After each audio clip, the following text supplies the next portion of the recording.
Kolkata traffic পুলিশের পক্ষ থেকে একটি নির্দেশিকা জারি করা হয়েছে।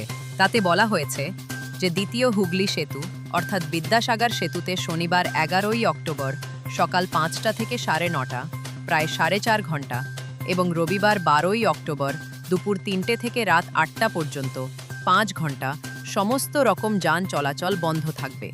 এই সময়ে বিদ্যাসাগর সেতুর কেবল এবং বিয়ারিং মেরামতির পাশাপাশি পরিবর্তনের কাজ হওয়ার কারণে এই সিদ্ধান্ত নেওয়া হয়েছে। এর ফলে কলকাতা এবং হাওড়ার মধ্যে সেতুর যান চলাচল নিয়ন্ত্রণ করা হবে।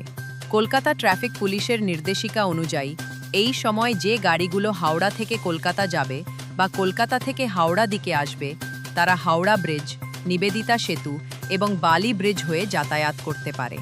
এই সময় কোন পণ্যবাহী গাড়ি চলাচলের অনুমতি নেই।